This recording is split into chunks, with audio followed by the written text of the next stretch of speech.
പേര് ഇപ്പൊ കുട്ടി തിരിച്ച് വളരെ വ്യക്തമായിട്ട് നമ്മുടെ നബിയുടെ പേര് മുഹമ്മദ് സല്ലല്ലാഹു അലൈഹി വസല്ലം എന്നാണ്. നബിയുടെ ഉപ്പായുടെ പേര് അബ്ദുള്ള എന്നാണ്. ഉപ്പാപ്പയുടെ പേര് അബ്ദുൽ മുത്തലിബ് എന്നാണ് എന്ന് പറഞ്ഞ് കൃത്യമായിട്ട് പറഞ്ഞു കൊടുത്തു. ടീച്ചർക്ക് ഭയങ്കര അത്ഭുതം. നിനക്കെല്ലാം അറിയാലോ, എന്നിട്ട് എന്താ പറയാതിരുന്നത്?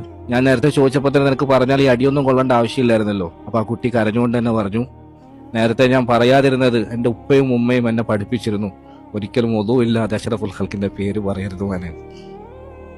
ഒരിക്കലും ഒതുവില്ലാതെ മുഹമ്മദ് മുസ്തഫ സല്ലല്ലാഹു അലൈഹി വസല്ലമയുടെ പേര് പറയരുത് എന്ന് എൻ്റെ ഉപ്പയും ഉമ്മയും എന്നെ പഠിപ്പിച്ചിരുന്നു. അതുകൊണ്ടാണ് ഞാൻ പറയാതിരുന്നത്. ഇപ്പൊ ഇന്റർവെല്ലിന് പോയപ്പോൾ ഞാൻ വേഗം ഒതു ചെയ്ത് വന്നു, അതുകൊണ്ടാണ് ഞാൻ ഇപ്പം പറഞ്ഞതെന്ന് പറഞ്ഞു. നബി സല്ലല്ലാഹു അലൈഹി വസല്ലമയുടെ പേര് പറയുമ്പം ഒതു വേണോ വേണ്ടേ, അങ്ങനെ നിയമമുണ്ടോ ഉസ്താദ് എന്നൊക്കെ ചോദിച്ചു. അങ്ങനെ നിയമമൊന്നുമില്ല.